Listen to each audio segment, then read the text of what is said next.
আলো ফুটতেই লম্বা লাইনের শুরু। তীব্র রোদ মাথায় নিয়ে ঘন্টার পর ঘন্টা দাঁড়িয়ে হাজার হাজার মানুষ। কারো বয়স 85, কেউ আবার কোলের শিশুকে নিয়ে হাজির। সবারই একটাই লক্ষ্য, ভোটার তালিকা থেকে বাদ পড়া নিজের নাম ফের তোলার আবেদন।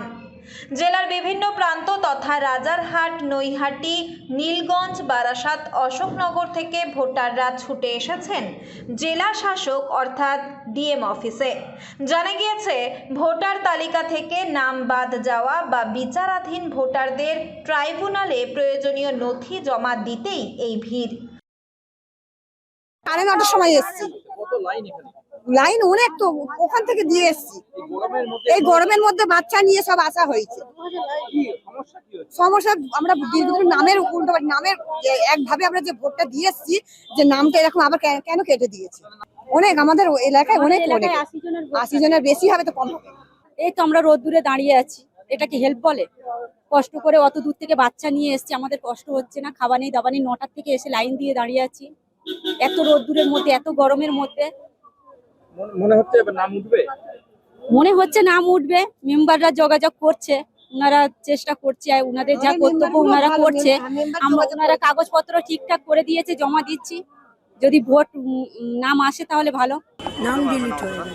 আমি উত্তরপ্রদেশ আগে ভোট দিয়েছি 2003, আর এখন তো আমি এইখানে থাকি, এখানে দিয়েছি ভোট। বিভিন্ন রাজনৈতিক দলের প্রার্থীদের নমিনেশন, সেই জায়গায় দাঁড়িয়ে জেলা শাসকের দপ্তরে হাজার হাজার মানুষের ভিড়, আর তাদের সঙ্গে তাদের চোখে মুখে যেন আতঙ্ক স্পষ্ট। কারুর নাম বাদ গিয়েছে, কারুর নাম বিচারাধীন। সামনেই ভোট, সেই ভোটে আদেও তারা ভোট দিতে পারবেন তো? এখন সেই প্রশ্নই ঘোরাফেরা করছে, আর তার জন্যই আতঙ্ককে সঙ্গে নিয়ে এই প্রখর রোদে সকাল থেকে লাইনে দাঁড়িয়েছেন নিজেদের নথি জমা দেওয়ার জন্য, নাম তোলার জন্য। ঠিক কি বলছেন, কতটা কষ্টের সম্মুখীন হতে হচ্ছে জানার চেষ্টা করব। বলছি দাদা, কি পরিস্থিতি এখন? পরিস্থিতি মানে প্রচুর কষ্ট, প্রচুর ভোগান্তি ফেস করতে হচ্ছে। এখন থেকে লাইন দিয়েছেন? লাইন তো দিয়েছি সকাল 7টা থেকে। কত লাইন?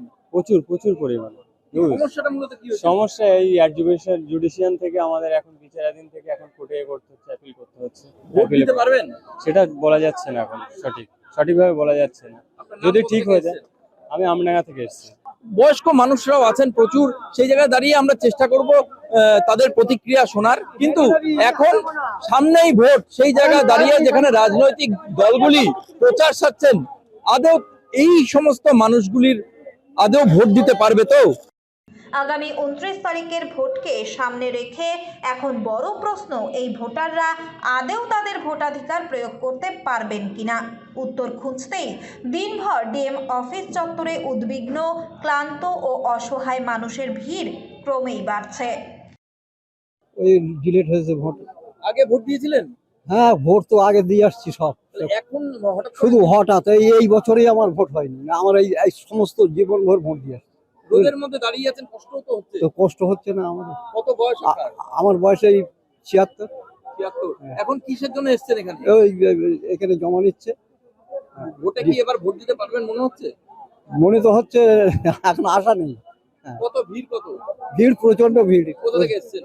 আমি এসেছি নৈহাটি থেকে। কি নাম আপনার? আমার নাম আব্দুল্লাহ খান।